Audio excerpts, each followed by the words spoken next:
আসসালামু আলাইকুম। এসএসসি এবং এইচএসসি পরীক্ষার্থীরা, তোমাদের অবশ্যই প্যারাগ্রাফ প্রয়োজন হয়। কারণ প্যারাগ্রাফ ইংলিশে প্যারাগ্রাফ লিখতে হয়। তো এই প্যারাগ্রাফ লেখার ক্ষেত্রে একটা মুখস্থ করে কিভাবে তুমি 50টা প্যারাগ্রাফ জাস্ট একটা ফরম্যাটে লিখতে পারো, সেই ফরম্যাটটা তোমাদেরকে দিয়ে দিব এবং কিভাবে লিখবে সেটা তোমাদেরকে বলে দিব। আজকের এই টিউটোরিয়ালে তোমাদেরকে যত ধরনের মানুষের ভালো গুণ আছে, গুড কোয়ালিটিস, যত ধরনের পৃথিবীতে যত ধরনের গুণ আছে, ভালো গুণ, এই গুণ সম্পর্কে জাস্ট একটা ফরম্যাট তুমি শিখে রাখলেই পৃথিবীর যে কোনো গুড কোয়ালিটিস মানে ভালো গুণ সম্পর্কে যদি তুমি প্যারাগ্রাফ লিখতে চাও, তাহলে তুমি 5 মিনিটের ভিতরে লিখে ফেলে দিতে পারো। ওকে, তো আজকে আমরা শিখবো এরকমই একটা ফরম্যাট, যে ফরম্যাট দিয়ে তুমি একটা শিখে 100টা 50টা তুমি লিখে ফেলতে পারবে অনায়াসে প্যারাগ্রাফ। ওকে, তো আজকের এই টিউটোরিয়ালে দেখাবো brevity, value of time, honesty, সততা, ডিসিপ্লিন, পলিশনেস, ভদ্রতা, অ্যাম্বিশন, উচ্চাকাঙ্ক্ষা, হোপফুলনেস, এটা হচ্ছে আশাবাদী, আশাবাদিতা, ট্রুথফুলনেস, এটা হচ্ছে সত্যবাদিতা, ফ্রেন্ডশিপ, লেবার, এডুকেশন, এরকম যে শিক্ষা, প্যাট্রিয়টিজম, দেশপ্রেম, ক্যারেক্টার, চরিত্র, গুড ম্যানার, এরকম যত ধরনের ভালো গুণ আছে এই সব গুণ আহ, তুমি হচ্ছে যে কোনো গুণ সম্পর্কে তুমি লিখতে পারো জাস্ট একটা ফরম্যাট দিয়ে। এই সেই ফরম্যাটটা তোমাদেরকে আমি ভালোভাবে বুঝিয়ে দিব। তার আগে বলবো তোমরা এটা নোট করে নাও। একটা খাতা আর কলম নিয়ে বসো, বসে জাস্ট আমি কোথায় কি বলি একটু নোট করে নাও। আর এই যে ফরম্যাটটা, প্যারাগ্রাফ ফরম্যাটটা একটু তোমরা খাতায় লিখে রাখো, তাহলে এটা মুখস্থ করতে সুবিধা হবে। ওকে, তো তোমার যত ধরনের গুণই ভালো গুণই আসুক না কেন, জাস্ট তুমি কি করবা, এই যে টপিক লেখা যেখানে, এই টপিক লেখার ওইখানে জাস্ট ওই ভালো গুণের নামটা বসিয়ে দিবা। ধরো আমাদের পড়েছে যে গুড ম্যানার, এটা পড়েছে, যে ভালো চরিত্র কিংবা ভালো আচরণ এটা পড়েছে, কিংবা এডুকেশন পড়েছে।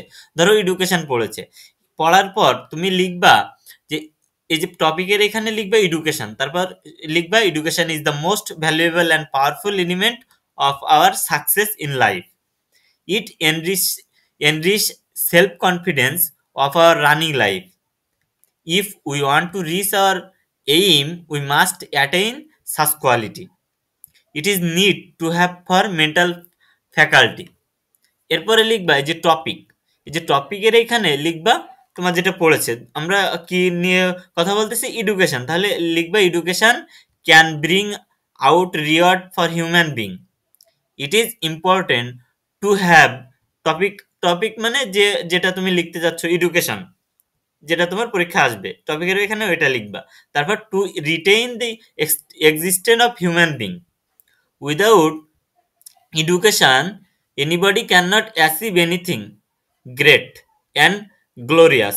A man can lose, a man can lose his prestigious life for its absence. Most of the greatest person have gained success by it. এরপরে টপিকের এখানে যেটা আসবে পরীক্ষায় ওই টপিকটা লিখবা। লেখার পর এডুকেশন, ধরো আমরা এডুকেশন নিয়ে বলতেছি, তাহলে education is a kind of knowledge which which thing no training can teach. এরপরে টপিকটা আবার লিখবা। লেখার পরে এই যে broadens, education broadens our outlook, therefore we should have this quality at any cost.